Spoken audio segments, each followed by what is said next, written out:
सुप्रभात बच्चों, आप सभी का अपनी ऑनलाइन क्लासेस में स्वागत है। मैं आपका हिंदी शिक्षक आज आपको हिंदी व्याकरण का एक बहुत ही महत्वपूर्ण प्रकरण या टॉपिक जिसे आप कहते हैं संज्ञा का अध्ययन कराने जा रहा हूँ। आइए हम जानते हैं संज्ञा क्या है।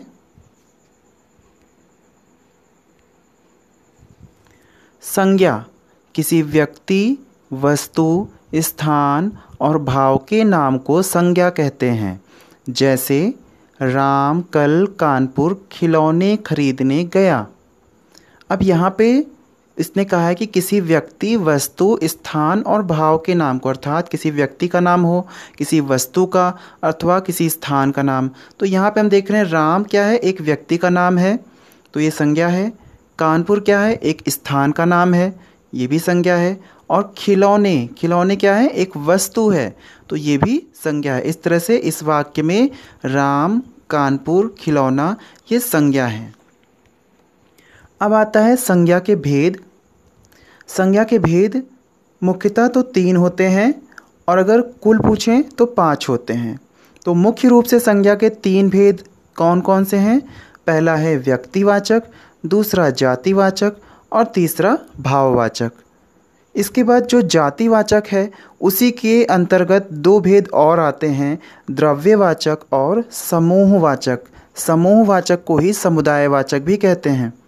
तो इस तरह से संज्ञा के कुल 5 भेद हो गए, व्यक्तिवाचक, जातिवाचक, भाववाचक, द्रव्यवाचक, समूहवाचक या समुदायवाचक।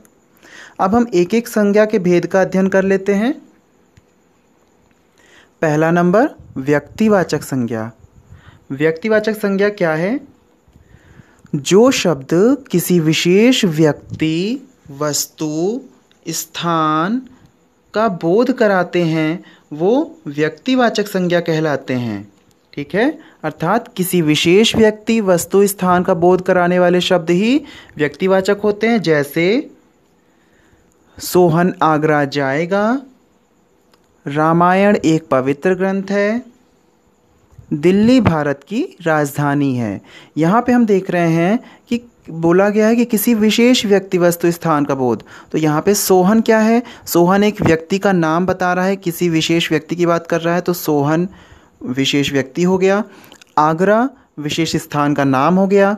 रामायण एक विशेष ग्रंथ है जो वस्तु के अंतर्गत आएगा, पुस्तक के अंतर्गत, तो एक विशेष ग्रंथ का नाम लिया जा रहा है, इसलिए रामायण भी व्यक्तिवाचक संज्ञा है।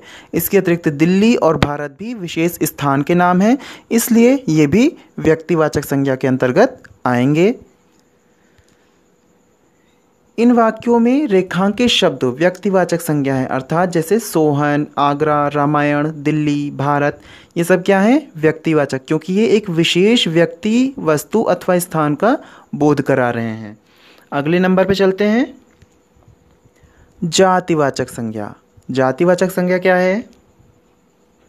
जो संज्ञा शब्द किसी व्यक्ति, वस्तु, स्थान की पूरी जाति का बोध कराते हैं। ठीक है, जो संज्ञा शब्द किसी व्यक्ति, वस्तु, स्थान की पूरी जाति का बोध कराएं उन्हें जातिवाचक संज्ञा कहते हैं। ठीक है, जैसे उदाहरण के द्वारा समझते हैं, लड़के क्रिकेट खेल रहे हैं। यहाँ पे लड़के शब्द जो है वो क्या है? ये पूरी लड़के जाति के लिए प्रयोग होता है, एक जाति का बोध करा रहा है। ठीक है, राम, श्याम, मोहन, सोहन, ये सारे किस में आएंगे? ये सभी लड़के के अंतर्गत आ जाते हैं, अर्थात लड़का शब्द क्या है? वो एक पूरी लड़के जाति का बोध करा रहा है। इसी तरह से नदियाँ सागर में मिलती हैं।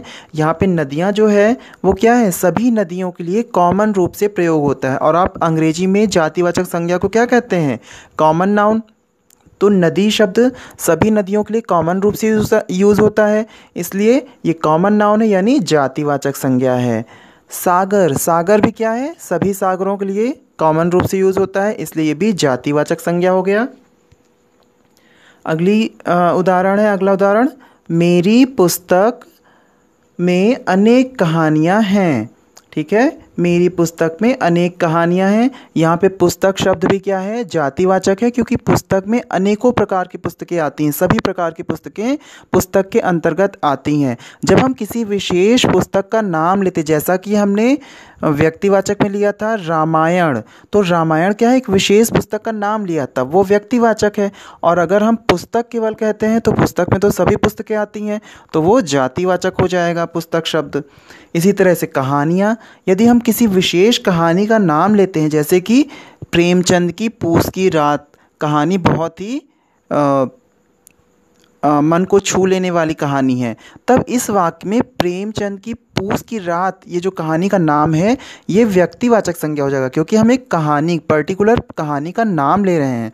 और जब हम कहानियाँ शब्द केवल प्रयोग कर रहे हैं, तब वहाँ पे क्या होगा, ये एक कॉमन शब्द हो जाएगा, यानी कॉमन नाउन अर्थात जातिवाचक संज्ञा।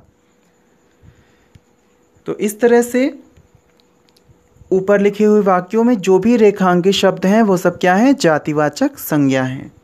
आगे बढ़ते हैं। भाववाचक संज्ञा। भाववाचक संज्ञा क्या है, जो संज्ञा शब्द किसी व्यक्ति, वस्तु, स्थान के गुण, दोष, अवस्था तथा भाव का बोध कराते हैं, ठीक है, वो भाववाचक संज्ञा कहलाते हैं। जो किसी व्यक्ति, वस्तु, स्थान के गुण, दोष, अवस्था और भाव का बोध कराएं।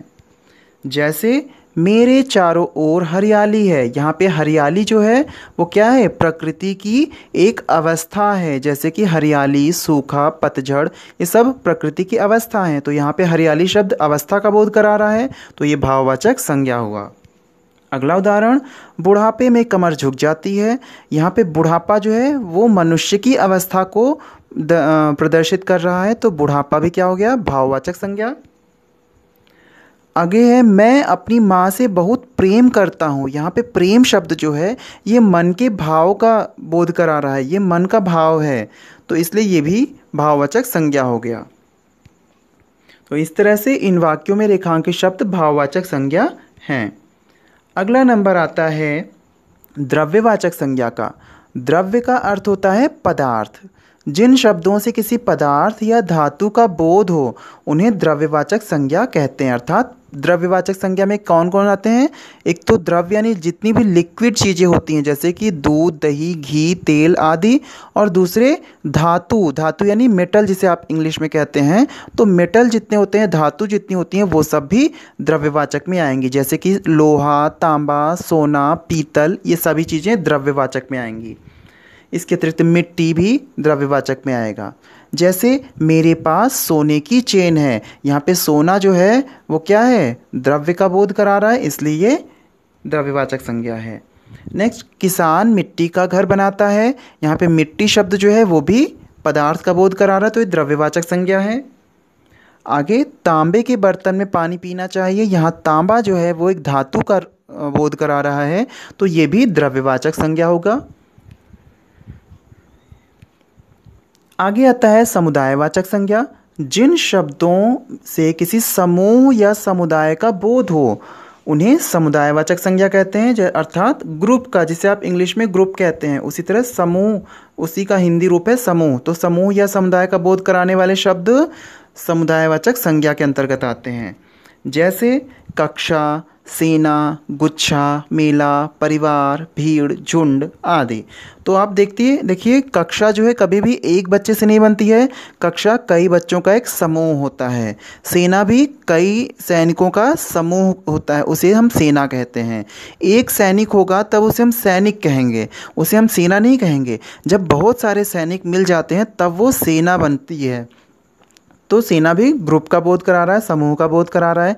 गुच्छा, जैसे कि अंगूर का गुच्छा, चाबियों का गुच्छा, इसमें भी ये ग्रुप का बोध करा रहा है, समूह का बोध कराते हैं।